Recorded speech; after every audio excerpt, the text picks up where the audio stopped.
All right, so the first topic for this episode, I do want to review a surprisingly really good animated movie currently streaming on Netflix called Nimona. It does star Riz Ahmed and Chloe Grace Moretz. Chloe voicing the main character Nimona and Riz Ahmed playing a knight called Ballister Baldheart. Before just giving my opinions on it, I just want to talk about the backstory of this movie.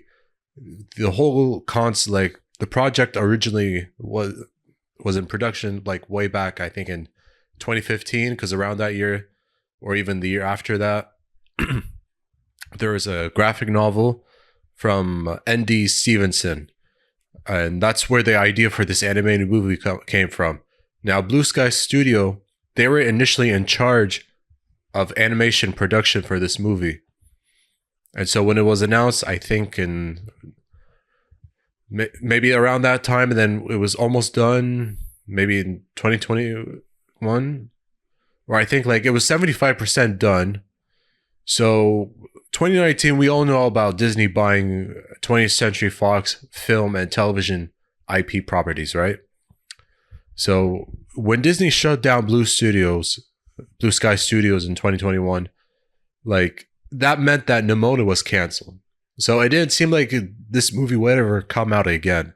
And when animated movies, when they're like 3/4 done, like a quarter close to being finished, like normally it never happens. So the producers really made a ton of effort to find distribution companies, just for getting it out there. Now, thankfully, Annapurna Pictures did pick up the project. A new animation team called DNAG Animation. They got the film done, and so it was great. Like when the movie was picked up in 2022, screened at the Annecy Animation Festival 2023, critics really liking it. So it's crazy when that movie was supposed to come out in 2020, got canceled 2021. 2022, Annapurna picks it up, released a year later, this year, 2023 on Netflix. So it's just crazy how the whole situation turned out. And I'm really glad it is.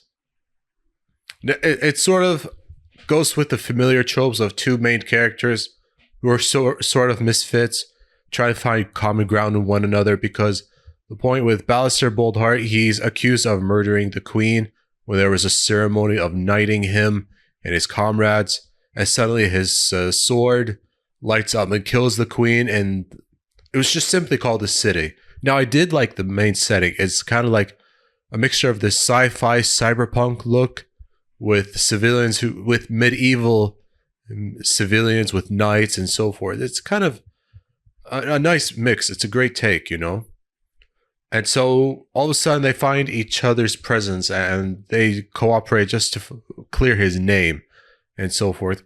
It gets complicated when it's clear who really made the effort to frame him for murder. What are her reasons? And especially his best friend tasked with difficult task of following orders while sort of trying to save his best friend, doesn't want to arrest him, but has to and really cares about him. And so I thought that was really cool. Now, as for Nimona, I thought really fun character. Chloe Grace Moretz did a really great job, like just being energetic, exciting, and so forth. Really great screen presence, especially with her character who was shape-shifting into different animals. And I really liked some of the action scenes. I thought the action was great. Animation was just really nice to watch as well. That's just something I think should be commended as well. Like a lot of credit to both Blue Sky Studios and DNEG for the work done on this movie. Just getting it done, having it completed, really amazing animation. And so, like as usual, we find like a backstory to Nimona, but like why is she important, or what is her connection to some of the characters in the past? So that's kind of why we see who she is or who she was. And we see how she emotionally reacts to being called a monster. When it comes to intense arguments between Nimona and Boldheart,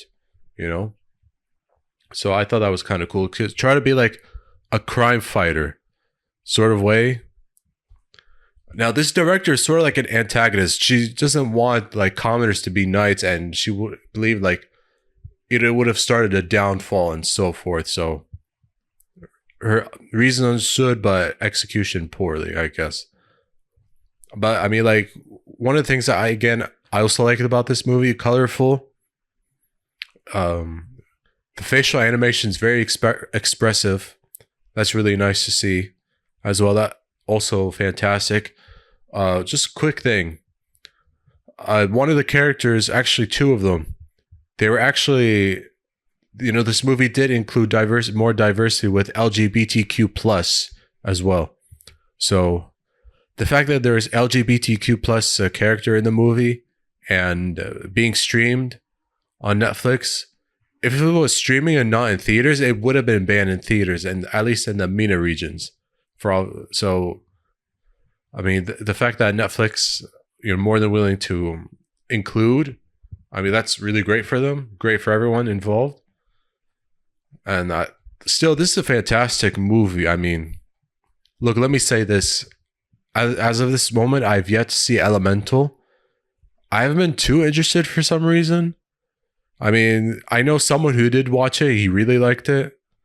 But it seemed like some of the critical reactions did sort of scare me away. I mean, it's still playing in theater, so maybe I might change my mind. But it seems like there's more of a positive reaction towards Nimona more so than Elemental. But I mean, that's just all it is. I'm just glad that the third act did go in a more action dramatic direction for this movie.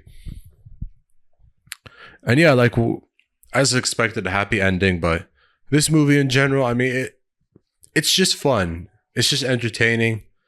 There's a good heart to it. So yeah, I'd say go ahead and watch this movie. You might have a good time at home with your family and friends.